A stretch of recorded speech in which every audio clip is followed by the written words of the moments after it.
Hi guys, ako nga pala si Charlie. Marami kasi nagtatanong sa akin personally na mga katanungan na 'to. Kaya i-share ko na rin sa inyo kung ano yung mga kasagutan sa mga tanong na ito. Disclaimer lang, hindi naman ako expert sa ganitong business. Gusto ko lang i-share yung mga nalaman ko and experience ko para na rin ma-less yung mistake na pagdadaanan niyo. So, simulan na natin 'to. Number 1 question. Kano nga ba ang dapat na budget sa pagsisimula ng PisoNet business or computer shop business? Kung magsisimula ka ng PisoNet business, ay nakadepende ito sa kung magkano ang kaya mong budget. Yes, ang importante lang naman dito ay masimulan mo na agad. At ang tip ko lang sa inyo mas maganda ay magsimula kayo sa konting PC, dalawa or tatlo, depende kung ano yung kaya nyo. Kasi mas maganda kung maaaral nyo muna yung market nyo, kung malakas ba ito sa mga bata or hindi. Dahil baka pag bumili kayo ng maraming PC, tapos hindi naman pala ito malakas sa area na napagtayuan mo, so din ang problema dito. Hindi naman sa pagiging negative, pero marami rin ako nakita na nagsimula sila sa malaking budget and after a couple months, nagsara na rin sila dahil nga hindi nila inaral ang market nila and hindi pala para sa kanila ang ganitong business. Share ko na rin sa inyo. Sa akin kasi, before ako magtayo ng PisoNet business, meron akong savings na 100k. And hindi ko naman lahat nilagay ito sa com shop. Bali, nagsimula ako sa 3 PC lang. And yung isa doon personal PC ko. Bali, 4 ang starting units ko. Sa katagalan naman, kapag ka nakita mo na medyo kumikita ka na sa PisoNet, pwede mo na itong dagdagan paunti-unti. Pwede mo rin idagdag ang makikita mo sa PisoNet. And sa akin kasi may trabaho ako. Kaya yung ibang sahod ko, nilaan ko na rin dito. Wow. Kaya ang sagot ko dito ay depende sa budget ninyo. Pwede nyo naman simulan sa kung anong kaya nyo. Ang importante lang, masimulan nyo na ito as soon as possible. Dito naman tayo sa pangalawang tanong. Tanong naman na magkano ang per PC. Tip ko lang sa inyo, kung bibili kayo ng PC ay mas maganda ay hiwalay-hiwalay na parts kaysa sa set na computer. Sa akin kasi, sa tingin ko mas mapapamahal kayo sa computer set and hindi nyo pa alam kung matibay ba ang lahat ng parts ng nabili nyo. Share ko lang din sa inyo. Dati kasi bumili rin ako ng computer set. Bali, kompleto na ito lahat.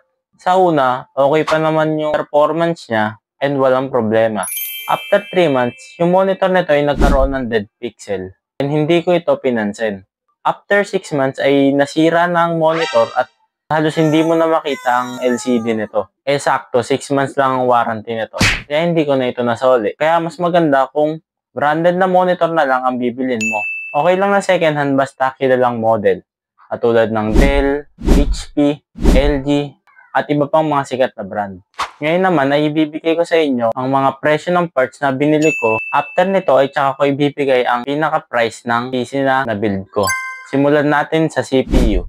Ang CPU na nabili ko ay Ryzen 5 4650G with Radeon graphics na may 16GB RAM, 256 SSD, 750 watts power supply unit, at may previous itong keyboard, mouse, and headset. Bali, nabili ko pala ito sa Gilmore.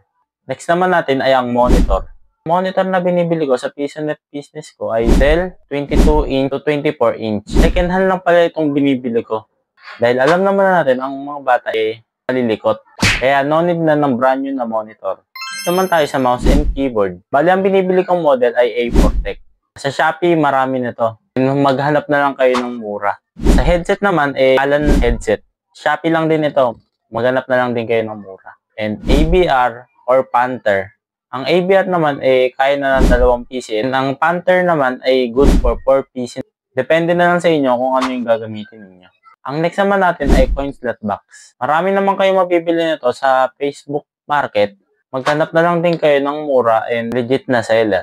Sa lagayan naman, ang total na nagastos ko sa lahat ng materyales is 1,400. Bali, good for 4 PC na ito. And sa akin pala, ako ang gumawa ng table ko. Bali, yun na lahat ang kailangan natin sa PisoNet business. Ang total pala ng presyo na nagastos ko sa isang PC or estimate cost nito ay umabot ng 18,000. Pwede pang mas pumabayan or mas tumaas depende sa diskarte ninyo.